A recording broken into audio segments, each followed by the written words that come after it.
কোনো রকম আটা ময়দা সুজি ছাড়াই শুধুমাত্র 1 কাপ ভাত দিয়ে আপনিও বানিয়ে নিতে পারবেন হেলদি অ্যান্ড টেস্টি নাস্তা রেসিপি, তাও কিন্তু নামমাত্র তেল দিয়ে। হ্যালো এভরিওয়ান, আসসালামু আলাইকুম। আমি সুমাইয়া শম্পা, রেনেসা শম্পা কুকিং অ্যান্ড ভ্লগের আরও একটা নতুন ভিডিও দেখার জন্য আপনাদের সবাইকে ওয়েলকাম। আজ আমি আপনাদের সাথে শেয়ার করব শুধুমাত্র 1 কাপ ভাত দিয়ে মজাদার হেলদি অ্যান্ড টেস্টি নাস্তা অথবা ব্রেকফাস্ট রেসিপি। আশা করি এই ভাত দিয়ে রেসিপিটা আপনাদের কাছে খুবই হেল্পফুল মনে হবে। আমি কিভাবে আজকের রেসিপিটা বানাবো সেটা দেখার জন্য আমার ভিডিওটার সাথে কন্টিনিউ থাকুন। এখানে আমি নিয়েছি মেজারমেন্ট কাপের 1 কাপ পরিমাণ ভাত। এই ভাতের সাথে ছোট ছোট যে দলা পাকিয়েছিল সেটা আমি হাত দিয়ে ভেঙে নিয়েছি একটা ব্লেন্ডারের জার। এখন ব্লেন্ডারের জারে এই ভাতগুলোকে নিয়ে নিচ্ছি। এর মধ্যে দিয়ে নেব 1/2 কাপ পরিমাণ পানি। পানিটা দিয়ে আমি এই ভাতটা পেস্ট করে নেব। আর ভাতটা কিন্তু একেবারে মিহি করে পেস্ট করতে হবে। ভাতটাকে আমি খুবই মিহি করে পেস্ট করে নিয়েছি। চামচ দিয়ে দেখিয়ে দিচ্ছি যে কনসিস্টেন্সিটা কেমন হয়েছে।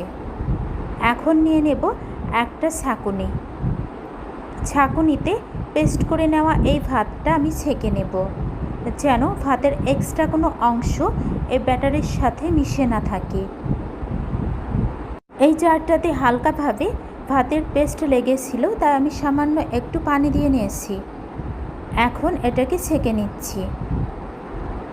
আর ছেঁকে নিচ্ছি কারণ এক্সট্রা কিন্তু ভাতের ছোট ছোট কণা এই ছাঁকুনিতে আটকে গেছে। এখন এগুলোকে আমি ফেলে দেব। ব্যাটারের কনসিস্টেন্সিটা এমন হয়েছে। আর যেহেতু ভাত দিয়ে নাস্তা বানাবো সেটা কিন্তু আমার বাইন্ডিংয়ে অসুবিধা হবে, তার জন্য আমি 2 টেবিল চামচ পরিমাণ চাউলের গুঁড়া নিয়েছিলাম, সেটা দিয়ে নিলাম। ভাত দিয়ে রেসিপি বানালে অনেক বেশি নরম তুলতুলে হবে, এর জন্য আমি চাউলের গুঁড়াটা দিয়েছি যাতে একটু ক্রিস্পি হয়। খুব ভালোভাবে আমি চাউলের গুঁড়াটা মিশিয়ে নিলাম। এখন দিয়ে নেব স্বাদ মতো লবণ। খুবই সামান্য উপকরণে আমি আজকের নাস্তাটা বানিয়ে নিয়েছি, যে রেসিপিটা কিন্তু আপনাদের কাছে খুব বেশি ভালো লাগবে। সকালের নাস্তায়, বিকালের চায়ের আড্ডায় কিংবা বাচ্চাদের টিফিনে এই নাস্তাটা বানালে অবশ্যই এর মধ্যে একটা ডিম অ্যাড করে দেবেন, যেহেতু এটা healthy and tasty breakfast recipe. এখন এই ডিমটাকে আমি চামচের সাহায্যে খুব ভালোভাবে ফেটিয়ে নিচ্ছি। এবার এই ভাতের ব্যাটারের সাথে মিশিয়ে নেব। যারা আমার ভিডিওটা দেখতেছেন কিন্তু এখনও লাইক দেন নাই, আমার ভিডিওর কোনো অংশ যদি ভালো লেগে থাকে অবশ্যই একটা লাইক দিয়ে দেবেন, কারণ আপনাদের একটা লাইক আমার এই ভিডিওটা শেয়ারের জন্য কাজ করবে। ডিমটাকে খুব ভালোভাবে মিশিয়ে নিচ্ছি। পুরো রেসিপি জুড়ে থাকবেই কিন্তু টিপস অ্যান্ড ট্রিক্স। আশা করি ভিডিওটা স্কিপ করবেন না।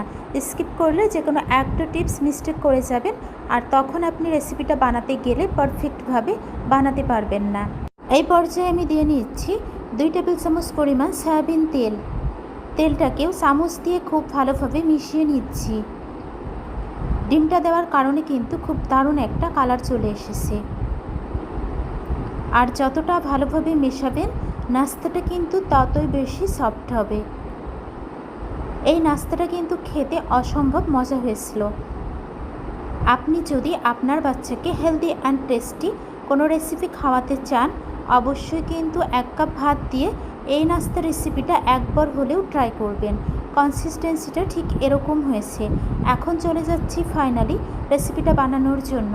গরম ফ্রাই প্যানে আমি ব্যাটারটা এভাবে চামচের সাহায্যে দিয়ে নেব।